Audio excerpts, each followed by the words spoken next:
அறநிலையத்துறை அமைச்சர் திரு சேகர்பாபு அவர்கள் சோத்தை திங்கிறாரா இல்லை வேற ஏதாவது திங்கிறாரான்னு எனக்கு தெரியல. ஏன்னா சோத்தை திங்கிறதா இருந்தா அவர் ஒரு அறநிலையத்துறை என்கிற ஆன்மீகத்தின் துறையின் அமைச்சராக இருந்து கொண்டு திராவிட கழகம் கடவுள் மறுப்பு காட்டு மிராண்டிகள் நடத்துற அந்த கூட்டத்துக்கு போய் உதயநிதி ஸ்டாலின் அவர்கள் சனாதன தர்மத்தை இழிவுபடுத்தி பேசுறார், டெங்குன்னு பேசுறாரு.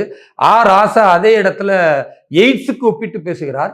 ஒரு இந்து மதத்தில் பிறந்து வளர்ந்து இந்து மதத்தினுடைய வழிபாட்டு முறைகளை ஊக்குவிக்கிற, சரி செய்கிற, அதை இன்னும் சிறப்பாக முயற்சி செய்கிற ஒரு அமைச்சர் கடவுள் மறுப்பு காட்டு மிராண்டிகள் பேசக்கூடிய இடத்துல உட்காந்துட்டு கை தட்டி சிரிக்கிறார் என்றால் ஒரு சோத்தை திங்கிறாரா அவர் என்னத்தை திங்கிறாருன்னு நமக்கு தெரியலங்க.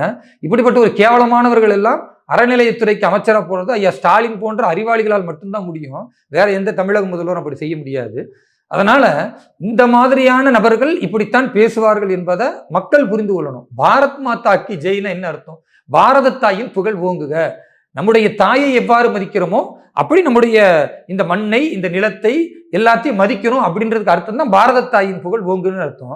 ஆனா இந்த மண்ணை திருடுற, கனிம வளங்களை திருடுற, பாறைகளை திருடுற திமுகவுடைய அயோக்கிய கும்பலுக்கு பாரத தாயை பற்றியோ அதனுடைய மகிமையை பற்றியோ அவர்களுக்கு தெரியாது.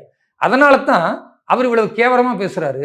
அதனால சோத்தை திங்கிற சேகர்பாபு அவர்களா இருந்தா நல்லதை பேசுவாரு. வேற எதையாச்சும் திங்கிறவங்க தான் இந்த மாதிரி பொது இடங்கள்ல கேவலமா பேசுவாங்க. அவருக்கு நல்ல புத்தியை கடவுள் கொடுக்கணும்னு நானும் சேர்ந்து வேண்டிக்கிறேங்க.